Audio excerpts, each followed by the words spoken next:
Hey everybody, today I have a drum loop and I'm going to show you how to process it with EQs, sidechain, compression, gating, and to manipulate the soundstage. So let's get started and listen to the loop.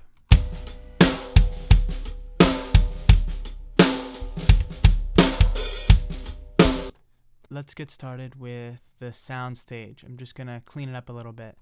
I want to pan the overhead left and right to the left and right. Let's listen to those just by themselves.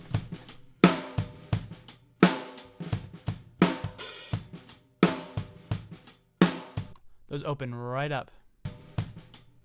I hear the snare and the hat to the right, so let's pan the snare and the hat to the right just a bit.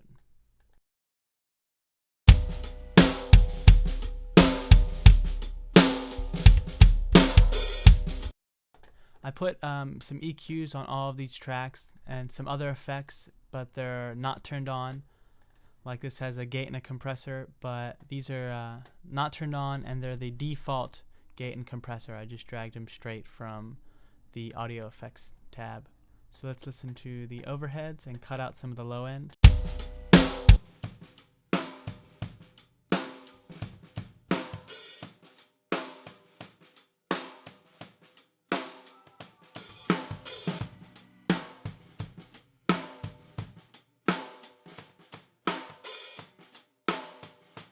The hats too. The hats don't need any low end.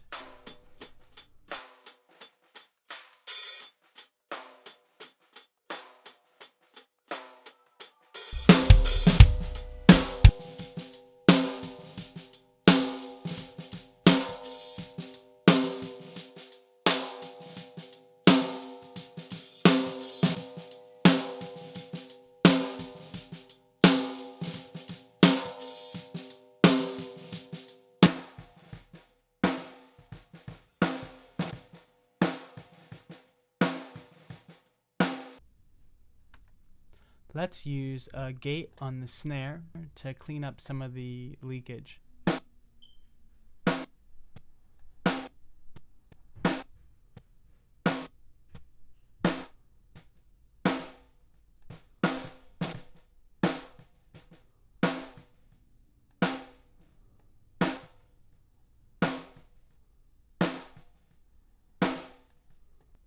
So what I did is I set the gate threshold low enough that when any sound is louder than the threshold, the gate opens up. So the snare opens up.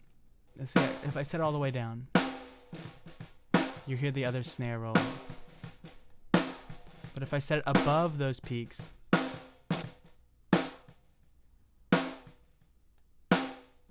the gate will not open because they're not loud enough to be heard.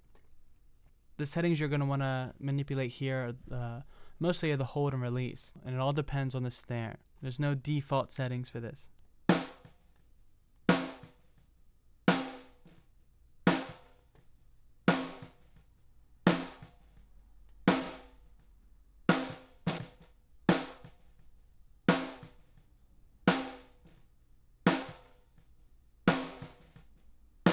So now I'm going to copy these settings by holding down Option Alt and dragging it over to the snare top.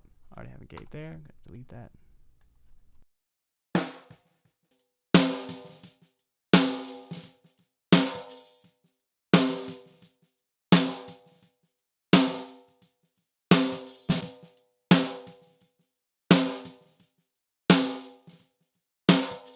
So now let's listen to the kick in. Now instead of using a gate, another thing you can do is use sidechain. I'm going to set it to, let's say, snare top. So then every time the snare top hits, it's going to duck the kick in.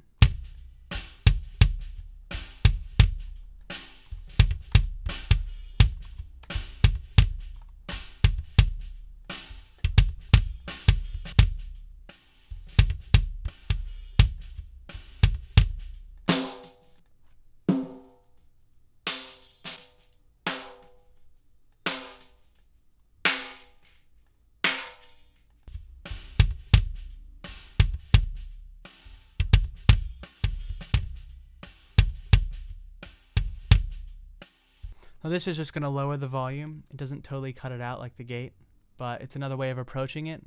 You know, sometimes the gates just won't work for the mix, and you have to use an alternative way, like using a sidechain compressor.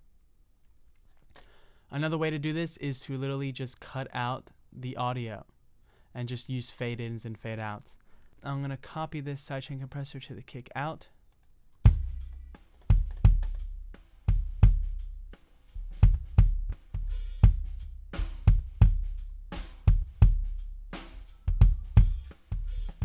You can definitely hear the difference there. Now let's go over to the snare top. We added the gate, but I want to add some compression.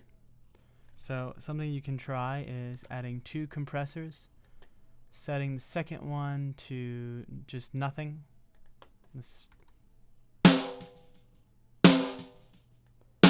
Just so I can see where the peaks are. So this isn't actually doing anything, just for a visual reference.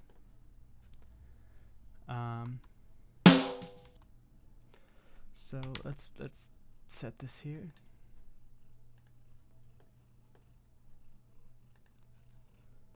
Set some out.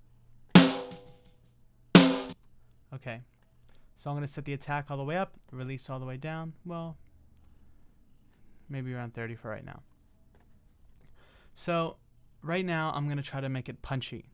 So that includes having a longer attack instead of a shorter attack, which might be anywhere from like 6 to 20 milliseconds.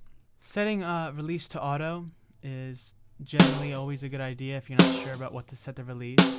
You don't want to set the release too long. See, it's still compressing before the next snare hits. You always want to stop the compression before the next snare hit. So let's lower it. Still not quite a 0. Now this is much better.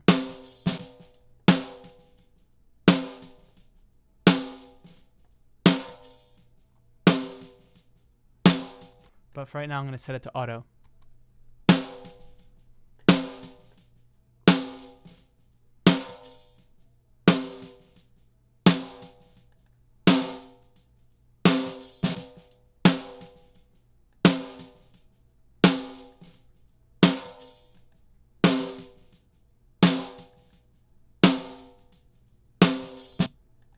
Turn the output down because you can see it going over the line I made.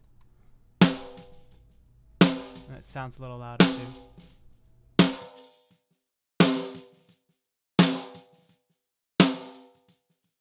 Now adding punch is basically just highlighting the transient.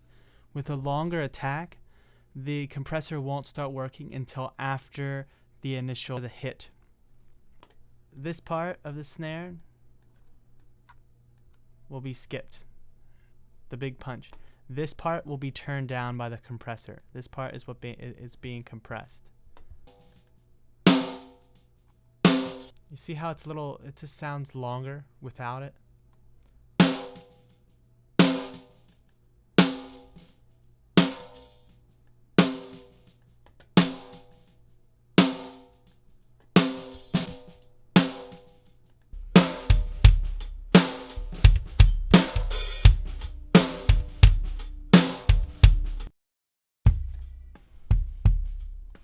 Let's listen to both kicks together.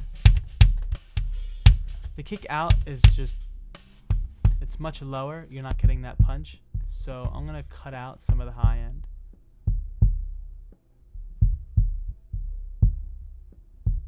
Here just for now.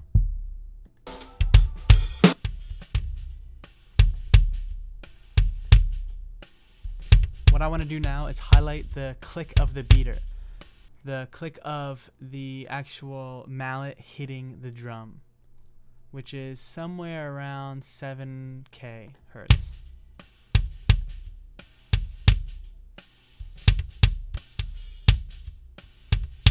You hear it though?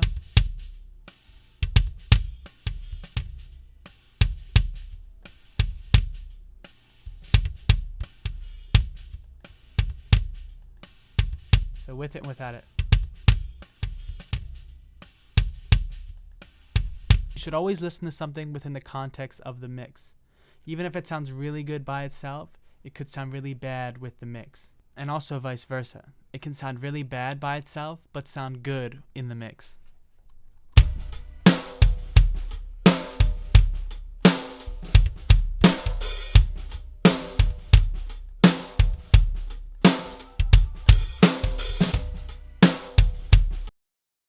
So let's right now take a listen to the difference.